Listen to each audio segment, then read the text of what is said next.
Hola, ¿qué tal? En esta ocasión vamos a revisar la legislación existente en México en relación con los fármacos y los medicamentos. Es necesario conocer que en México existen normatividades que protegen principalmente a los usuarios. Entonces hay una vigilancia sobre la regulación, sobre la adquisición, sobre la dispensación y el suministro de medicamentos. Y es importante saberlo. La legislación sanitaria implica desde el proceso de fabricación, almacenamiento, distribución y dispensación de medicamentos. Y esto es muy importante, sobre todo a la hora del suministro, para que sepamos que el origen, desde que se consiguen las materias primas hasta que nos están entregando un producto en una farmacia, en un hospital, viene regulado todo el camino, cada uno de los pasos y que está contemplado en la ley. El marco legal es amplio y viene desde la Constitución Política de los Estados Unidos Mexicanos, la Ley General de Salud, los reglamentos que se desprenden de la propia ley, los acuerdos que se pueden tomar, las normas oficiales mexicanas, la farmacopea de los Estados Unidos mexicanos y además los suplementos de la farmacopea que se dan o que se publican de manera periódica. Entonces, todo esto constituye el marco legal. Entonces, en tema de la farmacopea, les decía que hay suplementos que se pueden estar publicando. Por ejemplo, que hay un suplemento en la mano derecha, se puede ver que se publicó la sexta edición en el 2018. Y la farmacopea pues, es un compendio bastante amplio que habla de los métodos generales de análisis, requisitos sobre la identidad, la pureza, la calidad, los aditivos, los medicamentos, los biológicos, en fin, todo lo que tiene que ver con los medicamentos. Pero todo viene del marco superior, que es la Constitución. El artículo cuarto expresa claramente que toda persona tiene derecho a la protección de la salud y que la ley va a definir las bases y las modalidades por las cuales se dé y que además va a establecer cómo van a concurrir los estados y la federación para que en materia de salubridad general se vigile el cumplimiento. La Ley General de Salud, en su artículo segundo, vuelve a consagrar el derecho a la protección de la salud bajo varias finalidades. Y se las pongo simplemente para que vean las palabras que sobresalen. Bienestar físico y mental, mejorar la calidad de vida, proteger los valores, eh, extender actitudes solidarias y responsables a la preservación, la conservación, mejoramiento y restauración de la salud, el disfrute de servicios de salud y asistencia social, el conocimiento y la utilización de los servicios de salud, la enseñanza, la investigación y la tecnología para la salud. En el año 2012 se publica en el Diario Oficial de la Federación este decreto que adiciona un artículo que es el 28 bis a la Ley General de Salud. Y es un paso muy importante sobre todo los que están estudiando enfermería. Y quiero que vean donde dice el artículo 28 bis, el numeral número 5. Dice, o sea, los profesionales que podrán prescribir medicamentos son, y en el 5 dice, licenciados en enfermería, quienes únicamente podrán prescribir cuando no se cuente con los servicios de un médico, aquellos medicamentos del cuadro básico que determine la Secretaría de Salud. Entonces, los licenciados y licenciadas en enfermería ya están facultados por ley para prescribir medicamentos. Y esto obviamente conlleva una mayor responsabilidad sobre el conocimiento de las leyes aplicables en la materia, del conocimiento de la farmacología, del conocimiento de los fármacos y los medicamentos. La Ley General de Salud, en otro artículo, en el 194, habla del control sanitario. Y el control sanitario es el proceso en que hay la importación, exportación de medicamentos, estupefacientes, psicotrópicos y materias primas para la elaboración de medicamentos. Entonces, aún para la materia prima o las materias primas existe una vigilancia estrecha.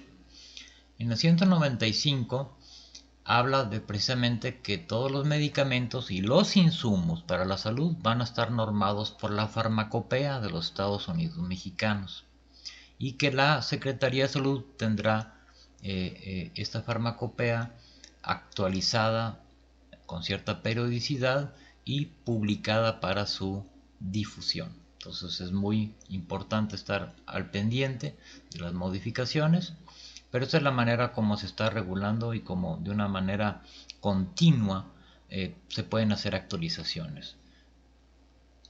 El artículo 197 se entiende por procesos, dice el conjunto de actividades relativas a la obtención, elaboración, fabricación, preparación, conservación, mezclado, acondicionamiento, envasado, manipulación, transporte, distribución, almacenamiento y expendio o suministro al público de los productos a que se refiere el artículo 194 de esta ley. O sea, vean cómo todo el paso, desde que voy a conseguir las materias primas hasta que yo entrego en las manos de un paciente un medicamento, todo está perfectamente normado y vigilado. El artículo 221 contiene unas definiciones y dice medicamentos: sustancia o mezcla de sustancias de origen natural o sintético que tenga un efecto terapéutico, preventivo o rehabilitatorio, que se presente en forma farmacéutica, se identifique como tal por su actividad farmacológica, características físicas, químicas y biológicas. También acota que cuando un producto contenga nutrimentos será considerado como medicamento, siempre que se trate de un preparado que ya sea individual o de manera asociada contenga vitaminas, minerales, electrolitos, aminoácidos o ácidos grasos en concentraciones superiores a las que nos pueden dar los alimentos naturales. Y además se pretende en alguna forma farmacéutica definida y que su uso tiene un efecto terapéutico, preventivo, rehabilitatorio. Es para que no haya por ahí algunos otros mal llamados medicamentos que ofrecen algún efecto terapéutico y que se brincan la ley, ¿no? Y también preventivo, rehabilitatorio. El artículo 121 continúa diciendo que fármaco es la sustancia natural, sintética o biotecnológica que tiene una actividad farmacológica, identificada por sus propiedades, ya las mencioné, no se presenta en forma farmacéutica, o sea, es la sal pura o el químico puro, no está todavía listo para ser convertido en medicamento, será el ingrediente de un medicamento. Entonces, ya hemos hablado de esto, que medicamentos ya cuando está para entregárselo a la persona en la mano. Aquí todavía es parte de un proceso. Y también incluye lo que es materia prima, sustancias de cualquier origen que se usa para elaborar medicamentos o fármacos, sean naturales o sintéticos. Mismo artículo 221 dice a qué es un aditivo. Es toda sustancia que se puede incluir en la formulación de los medicamentos, y aquí se incluyen los vehículos, los conservadores o algo que modifique las propiedades, la eficacia, la seguridad, la estabilidad, la apariencia o la aceptabilidad. Todo esto está perfectamente normado. Finalmente, materiales, que son todos los insumos necesarios para envasar y empaquetar los medicamentos. El artículo 224 clasifica los medicamentos primero por su forma de preparación y habla de algunos que se llaman fórmulas magistrales, oficinales o especialidades farmacéuticas, que son con los que estamos más acostumbrados, ¿no? Toda presentación que viene en diferentes tipos de cajas que se obtienen en una farmacia son especialidades farmacéuticas, o por su naturaleza, aquellos que son alopáticos, homeopáticos y los herbolarios. El artículo 225 dice que los medicamentos, para poderlos comercializar y utilizar, tendrán un distintivo, una identificación genérica y distintiva. La identificación genérica es obligatoria y en la distintiva dice que no podrá incluirse clara o veladamente la composición del medicamento o su acción terapéutica. O sea, en el nombre comercial no puede incluirse como para qué es, ni qué contiene. Tampoco indicaciones en relación con enfermedades, síndromes, síntomas, ni aquellas que recuerden datos anatómicos o fenómenos fisiológicos, excepto en las vacunas y productos biológicos. Entonces, estas disposiciones determinan precisamente la forma en que las denominaciones genérica y distintiva se deberán usar para la prescripción, la publicidad, el etiquetado y en cualquier otra referencia que se haga a estas denominaciones. Pongo algunos ejemplos. La genérica ya sabemos que se estableció o hay un método preestablecido, identifica la sustancia activa y lo acepta la autoridad sanitaria y lo registra. Y la distintiva es el nombre comercial, se lo da el fabricante para que no se parezca a otras, y también la autoridad sanitaria tiene que autorizar, aprobar y registrar el nombre comercial. Y aquí es donde podemos ver algunos nombres comerciales. Se supone que no se debe de incluir para qué es. Entonces, acá del lado izquierdo hay un jarabe que se llama Panoto S. Claro que si lo leímos, si lo estuviésemos leyendo, o lo estuviésemos escuchando, o lo estamos leyendo de corrido, dice Panotos. ¿Y para qué creen que es este jarabe? No lo voy a mencionar, la misma caja o presentación lo dice en la viñeta número 3. Amefin, otro medicamento que si bien no nos dice para qué es, pues dice que pone fin a algo. Y alguna vez un representante médico muy hábil me lo entregó en las manos y me dijo: aquí está una muestra de Amefin, el que a las amibas pone fin. Y luego del lado derecho vemos ahí que dice Mucosolvan. Solvan, obviamente, si bien no está explícito, pues de alguna manera es como disolver. Disolver el muco. Y luego si además en la caja le agregan abajo del dibujito de la vía respiratoria, que es un expectorante para el alivio de la, y léanle ahí. O sea, habilidad o trampa. Ahí lo dejo. El artículo 226 dice que para su venta y suministro habrá varios grupos de medicamentos. 1. Los que solo pueden adquirirse con receta o permiso especial. 2. Los que para su adquisición requiere una receta médica que se tiene que retener en la farmacia y registrar en libros de control. El médico tratante podrá prescribir 2 presentaciones del mismo producto como máximo, especificando su contenido, y la prescripción tendrá vigencia de 30 días a partir de la elaboración. Siguiendo con el mismo artículo 226, dice 3 medicamentos que solo pueden adquirirse con receta médica, que se podrá surtir hasta 3 veces, la cual debe sellarse y registrarse cada vez en los libros de control que al efecto se lleven. Esta prescripción se deberá retener por el establecimiento que la surta en la tercera ocasión. Entonces, en casos excepcionales dice que se podrá otorgar por prescripción médica, por ejemplo, adquirir anticonvulsivos directamente en un laboratorio cuando se requiera en una cantidad superior a las que se pueda surtir en una farmacia, porque si no tienen que llevar pues recetas a cada farmacia. Continuando con el 226, medicamentos que para adquirirse requieren receta médica, pero que se pueden resurtir tantas veces como lo indique el médico. 5 medicamentos sin receta para su venta exclusivamente en farmacias. Y 6 medicamentos que para adquirirse no requieren receta médica y que pueden expenderse en otros establecimientos que no sean farmacias, como por ejemplo un mini super.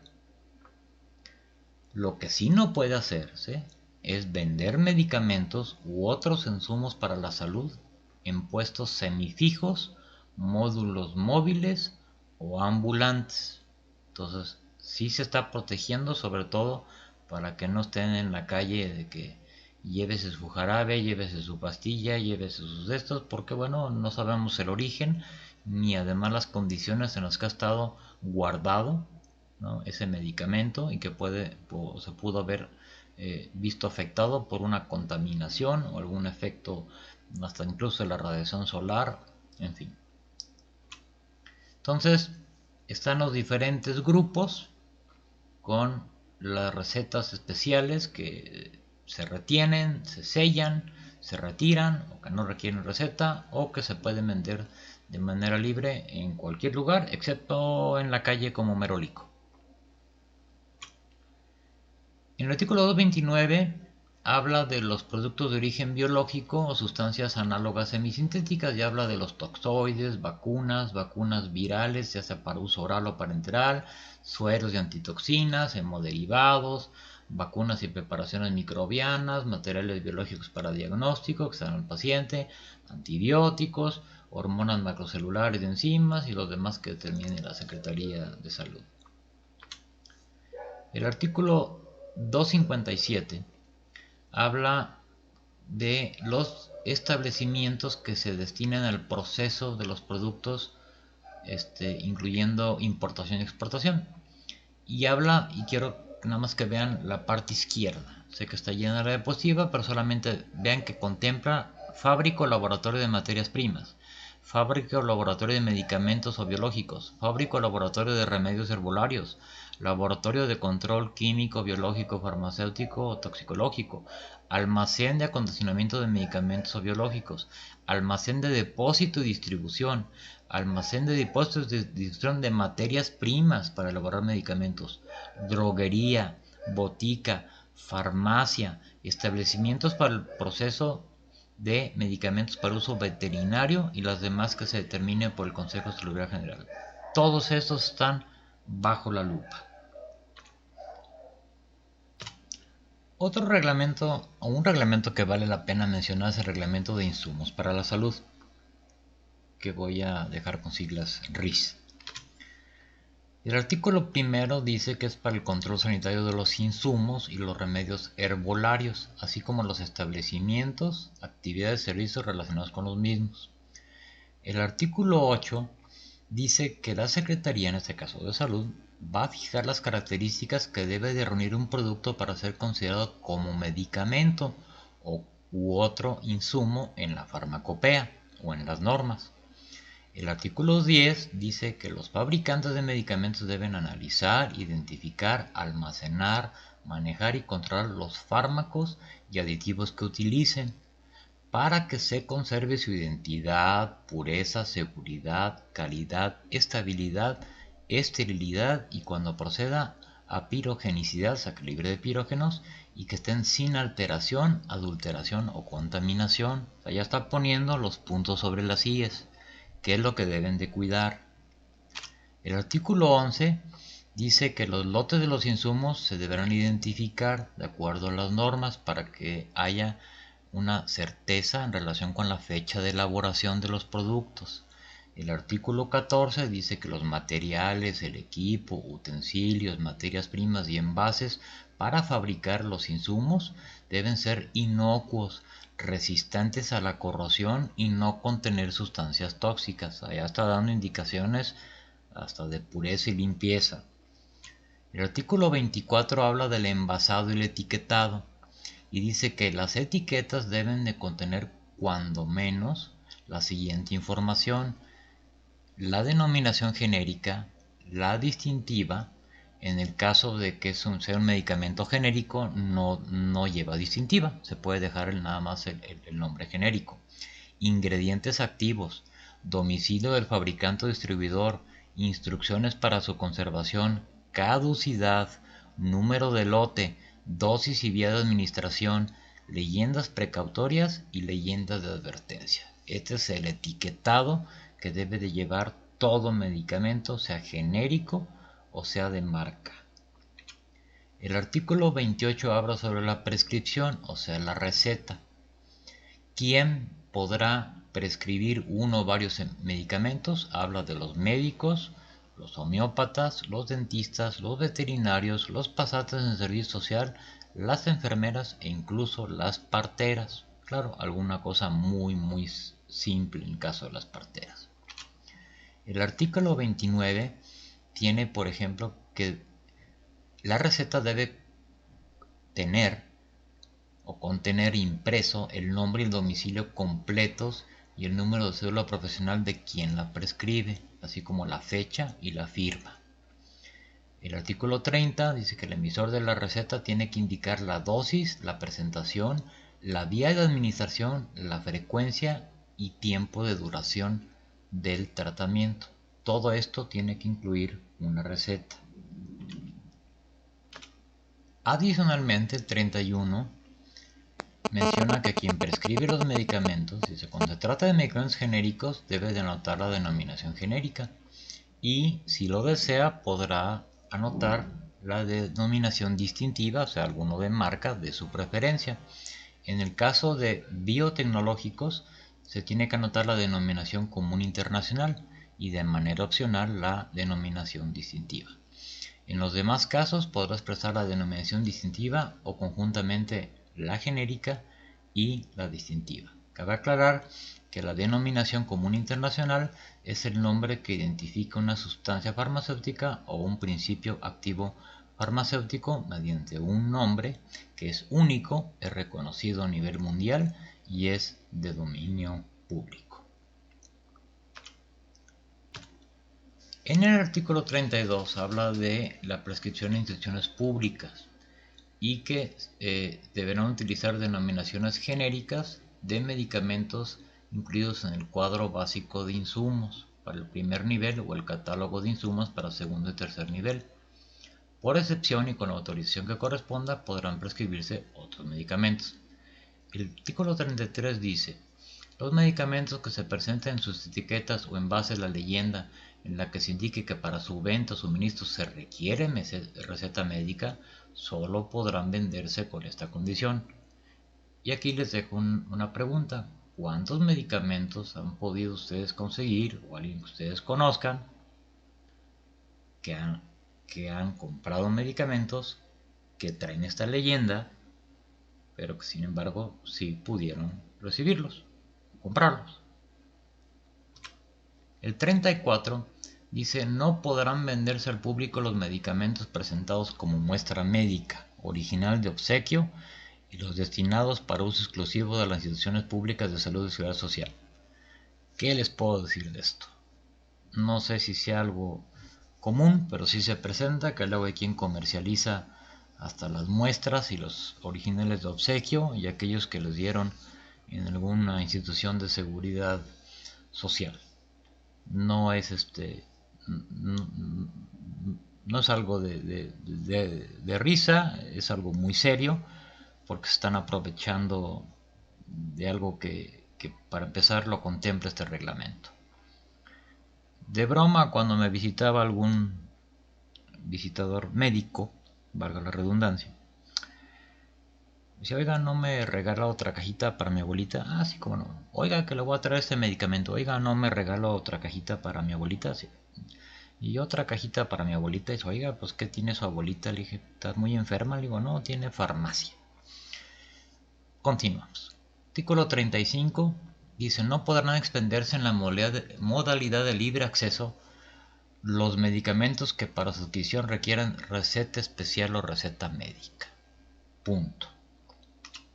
Artículo 61 habla de medicamentos vitamínicos y dice que son aquellos que en su composición contiene únicamente vitaminas o minerales sea mono o polifármaco, solos o en asociación, indicados para prevenir o tratar padecimientos por insuficiencias de los mismos, cuya presentación es en forma farmacéutica.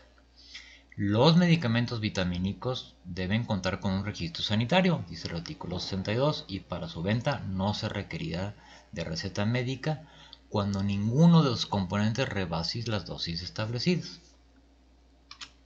El 63 habla de los homeopáticos y se habla de pruebas de estabilidad de los medicamentos homeopáticos de acuerdo a parámetros de aspecto físico, pruebas microbiológicas, cuando se trata de productos cuya forma farmacéutica sea pomada o ungüentos, soluciones ópticas, oftálmicas y otros que sean autorizados por la Secretaría, obviamente de Salud. Se presentarán en papel membretado del fabricante y firmado por responsable sanitario del establecimiento. El 66 dice que los medicamentos herbolarios, además de contener material vegetal, podrán adicionar en su formulación excipientes y aditivos. El 67 dice: no se consideran medicamentos herbolarios aquellos que estén asociados a principios activos aislados y químicamente definidos, ni aquellos propuestos como inyectables. El 68 dice que en una formulación de un medicamento herbolario no se pueden incluir sustancias estupefacientes o psicotrópicas de origen sintético, ni mezclas con medicamentos alopáticos, procaína, efedrina, yohimbina, chaparral, germanio, hormonas animales o humanas u otras sustancias con actividad hormonal o antihormonal o cualquier otra que represente un riesgo para la salud. El 73 habla de los genéricos, que en la publicación en el Diario Oficial de la Federación determinarán las pruebas de intercambiabilidad que deben de aplicarse de acuerdo a la normatividad correspondiente. Recuerden que antes se llamaban medicamentos genéricos intercambiables y luego se quitó esta denominación porque en realidad un medicamento genérico es un medicamento genérico. O sea, pues claro que se puede intercambiar porque pues es genérico, es igual al otro y solo que ya no lo está comercializando un laboratorio. El artículo 81 habla sobre los biofármacos, que es una sustancia hecha por biotecnología molecular, tiene actividad farmacológica, se identifica con propiedades precisamente físicas, químicas y biológicas y se puede utilizar como un principio activo de un medicamento de tipo biotecnológico. Y se entiende por medicamento biotecnológico a la sustancia que ha sido producida por esta biotecnología molecular y que tenga un efecto ya sea terapéutico, preventivo o rehabilitatorio, que se pretende en una forma farmacéutica, se identifica como tal con actividad farmacológica y por sus propiedades. Entonces, esto es un biofármaco. Continuando con el 81, los biofármacos y los medicamentos biotecnológicos, se habla ahí cuáles son las proteínas recombinantes, los anticuerpos monoclonales, los péptidos sintéticos, los ácidos nucleicos sintéticos o de plásmidos y los demás que determine la Secretaría. Todos estos están incluidos, por ahí vemos las inmunoglobulinas, se habla de ingeniería genética, proteínas recombinantes, en fin, son una gran variedad de biofármacos o fármacos por biotecnología. El artículo 114 ya habla específicamente de los requisitos, por ejemplo, de las droguerías, boticas y farmacias. Y dice, por ejemplo, las áreas destinadas a los medicamentos a que se refiere las fracciones tal y tal de la ley debe estar físicamente separadas de otros insumos por mostradores, vitrinas o anaqueles. Y aún así, aparte, las de las fracciones 1, 2 y 3, que son los de mayor control, deben contar con áreas y sistemas para su guardia y custodia. El punto 2 dice que las farmacias que se encuentren dentro de una tienda de autoservicios deben estar instaladas en áreas específicas y alejadas de las áreas donde haya bebidas alcohólicas, alimentos perecederos o cualquier sustancia que pueda poner en riesgo la integridad, pureza y la conservación de los medicamentos. Por eso es que se ven dentro de estas tiendas de autoservicio un área específica que le denominan la farmacia.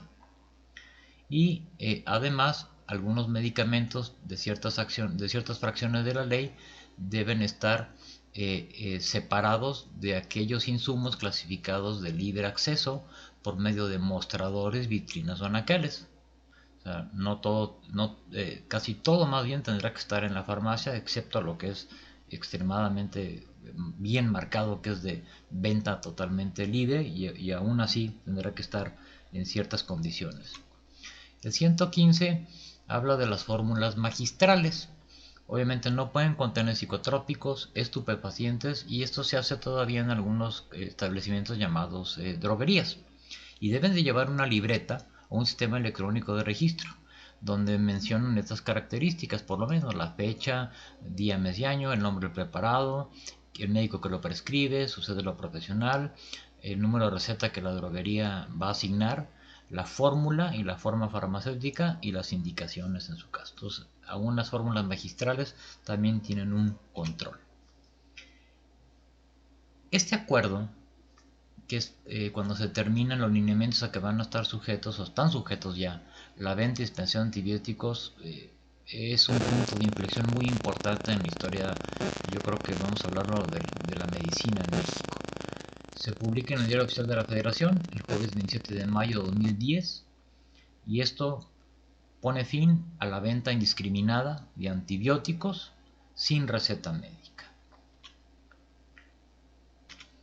y establece que la venta y dispensación de antibióticos debe llevarse a cabo únicamente contra la exhibición de la receta médica, la cual debe elaborarse conforme a lo siguiente. Cuando son medicamentos genéricos se va a anotar la denominación genérica y se puede anotar una denominación distintiva de preferencia de algún médico. En los demás casos se puede expresar la denominación distintiva o conjuntamente la genérica y la distintiva. En acciones públicas se ajustará a lo que en cada una de ellas se señale, debiendo utilizar las denominaciones genéricas. Esto ya lo habíamos revisado, y de acuerdo a los catálogos de insumos para cada nivel de atención. Segundo, todo establecimiento que venda o dispensa antibióticos al menudeo a los usuarios y al público en general deberá llevar un registro en el que asienten todos los siguientes datos: fecha de adquisición, fecha de venta, dispensación o desecho del antibiótico, denominación distintiva y o denominación genérica, la presentación, la cantidad que se adquirió, se vendió, se dispensó, se desechó, nombre del que prescribe la receta, cédula profesional, domicilio, y esto aplicará cuando no sea retenida la receta. En caso de que se retenga, estos datos no se requieren, pero deberá hacerse referencia a la receta retenida mediante un número consecutivo que va registrado. Toda receta retenida y su registro se debe conservar por un periodo de 365 días. Cada vez que se surte el antibiótico se debe de sellar la receta indicando cuánto se vendió y la fecha de venta. Y cuando se agote la cantidad prescrita del antibiótico, entonces se tiene que retener la receta. Y la receta solo puede surtirse dentro del tiempo de duración del tratamiento, indicado como lo ordena el artículo 30 del reglamento. O sea que el emisor debe, al prescribir, indicar dosis, presentación, vía de administración, frecuencia y tiempo de duración del tratamiento. Aquí se presentan todos los elementos que debe contener una receta médica. Hay ocasiones en que las farmacias te pasan algunas, ¿no?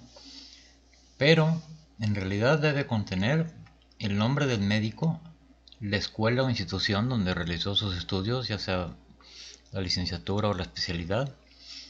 Si tiene especialidad, la cédula profesional, en este caso ya sea de médico general, y si es especialista, la especialista, el domicilio particular, el nombre del paciente. Se le puede poner ahí también la edad, aunque nada más con el nombre es más suficiente, la fecha en que se hace la prescripción, la firma autógrafa del médico, la denominación distintiva, la denominación genérica, la dosificación, la presentación y la prescripción. O sea, tiene que ser muy claro. O sea, aquí está un ejemplo. el Vinotal, que es la ampicilina. Es una suspensión que viene a 250 miligramos en 5 mililitros. Se le está indicando un frasco de 90 mililitros y dice que deberá de darse 12 mililitros. Una vez reconstituida pues la mezcla, son 12 mililitros vía oral. Aquí puso hasta las horas, ¿no? Pero puede ser cada 6 horas, cada 8 horas, o poner a qué hora se va a dar y durante cuántos días se va a dar. De manera adicional se puede poner la impresión diagnóstica. Y aquí está los datos de identificación del domicilio, teléfono del médico que expide. O sea, hay algunas farmacias que son muy estrictas, algunas otras no tanto y debieran serlo, porque eso de tomar una cada 8 horas, sí, pero ¿por qué vía? O una caja de tal cosa. ¿Y cómo viene? Son cápsulas, tabletas, eh, se disuelven en agua,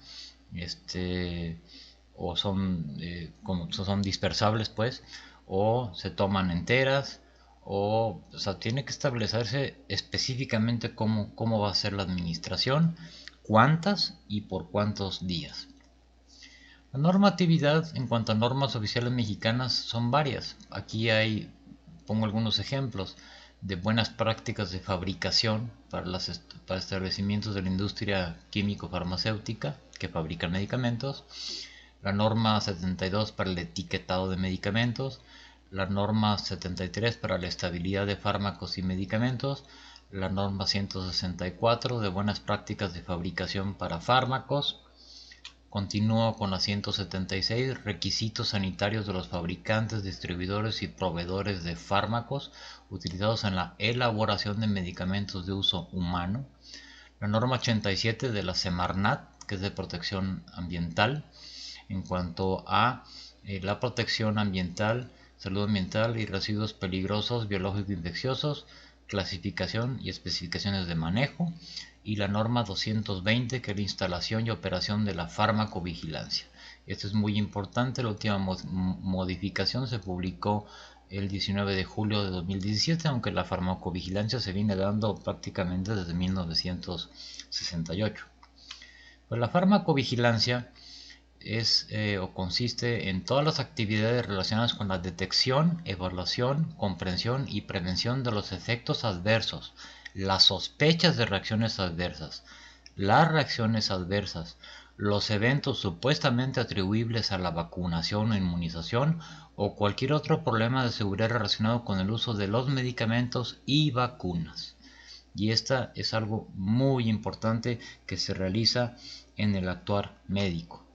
Todos los profesionales de la salud deben de notificar todas estas sospechas de reacciones adversas o reacciones reales, tanto las esperadas como las inesperadas, en la atención médica, en los estudios clínicos, en estudios de farmacovigilancia, en campañas de vacunación. O sea, en todo momento se debe de reportar, porque en algún momento recuerden que algún medicamento, si está presentando demasiados efectos adversos o reacciones y que ponen en peligro la vida o la seguridad del paciente, pueden ser retirados del mercado.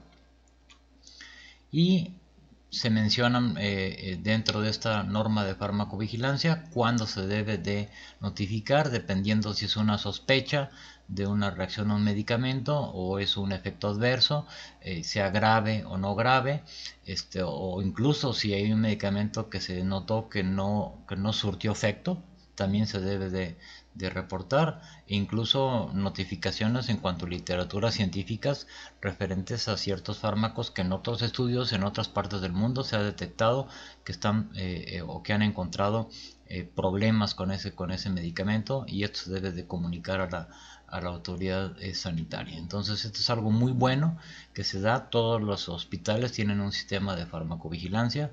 Estamos todos obligados a reportar todas estas series de reacciones o efectos, incluso que sean probablemente atribuibles a algún medicamento, y esto por supuesto que protege a los pacientes. E incluso en tiempos en que muchos fármacos se están dispensando para muchas cosas, ¿no? O por alguna cosa urgente, se pide que el usuario incluso compruebe el aspecto del medicamento, que no esté decolorado, que no esté degradado, que no huela raro, ¿no? Y que si presenta alguna reacción adversa, lo notifique por correo a la Comisión Federal para la Protección de Riesgos Sanitarios. Es algo muy importante cuando se están ofreciendo medicamentos acá en el mercado negro, vamos a llamarlo, o de manera artesanal, en que no estén alterados, ¿no? Es algo muy importante de hacerle saber a todas las personas que es peligroso obtener medicamentos de esa forma, y que además deben de inspeccionar sus medicamentos. Y también es algo muy útil para personas que acostumbran guardar los sobrantes de medicamentos, ¿no? Por ahí tengo un medicamento guardado que utilicé hace no sé cuántos meses, no me acuerdo cuándo. Hay que estarlo observando, hay que revisar la caducidad, hay que revisar el estado, porque cualquiera de estas pudiera dar un problema o pudiera agravar un problema que traiga un paciente o una paciente, y hay que estar muy atentos. Entonces, incluso el público en general puede notificar vía correo electrónico alguna irregularidad que detecte. Muchísimas gracias por su atención.